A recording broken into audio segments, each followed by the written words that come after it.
So I do believe that Latin America has a bigger role to play than what people normally think. People think that the conversation essentially is with China and perhaps India and maybe Brazil. But in reality, when one looks at the numbers, Latin America as a whole has a GDP the size of China's. And when you look at the composition of economic activity in Latin America compared with that of China, what you see is Latin America has a much bigger component of consumption. So if the world in its recomposition needs more consumption coming elsewhere and not from the US, Latin America at the margin can make a significant contribution. There has been pain in the region, no question. This is a major crisis that has hit the world. But in relative terms, compared to other regions and compared to the past, Latin America comes out without systemic damage. The Latin Americans seem to have been one of the last regions to enter into a sharp downturn and one of the first to begin to emerge from it. Latin America in 2009 will have a small recession. GDP will contract probably by about 2% or 2.5%. What we have seen is that economic variables have been surprising us on the positive side. The recovery in the US came a little earlier than expected, a little stronger than expected. Same in Europe. China stimulus package worked better than people expected. So for the short run, the picture that we are having is that things are rebounding faster, sooner, and a little stronger than what we thought. This response to the crisis, this mild impact on Latin America was really widely shared. The propagation of this shock into the traditional areas of vulnerability in Latin America, which were financial sectors that were weak, or currencies that were also weak, or fiscal processes that were also weak. In this time, you don't see this type of propagation. This is what was so surprising. One would have expected large differences between some countries who seem to be managing so well, like Chile, and other countries that seem to be managing so badly, like Argentina or Venezuela.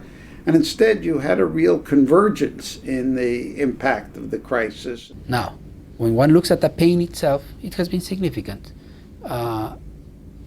Poverty will increase in Latin America, depending on how growth closes in 2009. We believe that around 10 million Latin Americans will become poor, meaning that they were probably in the middle class.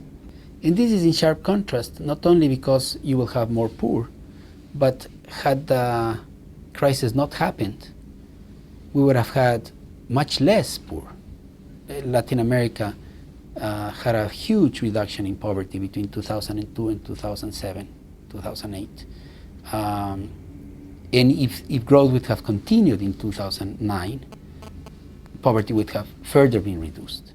The economy that was most affected was the most closely connected to the US economy and to the particular sectors in the US economy that suffered the most.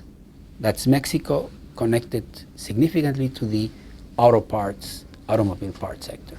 It's going to lose some 6 points of GNP this year. From the high point to the low point, they've lost almost 10 percentage points of growth. That's a very significant difference compared to Brazil, whose economy is much less linked to the US, has a much more diversified set of destination markets for its products, and tends to be more connected to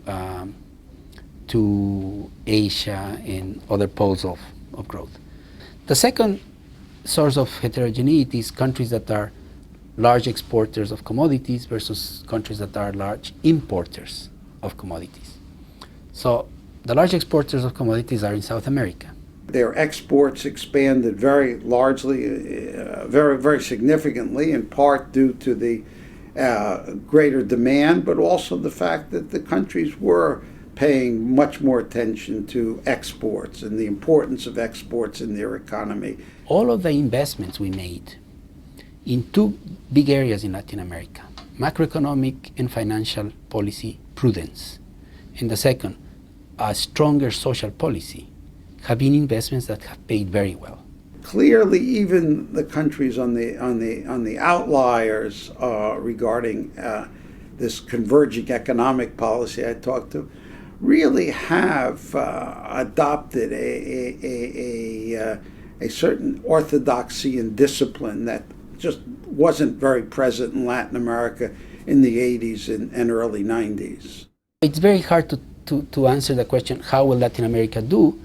Because Latin America will do as well as all of the rest of the world does. Could have a very rapid recovery, a so-called V-shaped recovery, a bouncing ball, or we could have a very slow L-shaped recovery that takes many years to regain the situation, regain the economic progress that was lost. One knows that for growth to recompose itself in a sustainable fashion, you need sources of consumption growth somewhere else than in the US. But as this process happens, if it happens, maybe growth will not be that strong until a new growth pattern can be found. And that can be costly for emerging markets. I think you're going to see a much more important role for developing countries in the new financial structure. In the past, it was a conversation of the G7. How are we going to coordinate macro policy so that we get to rebalancing? Going forward, it has to be a conversation that requires the presence, the voice, and the actions of the emerging markets.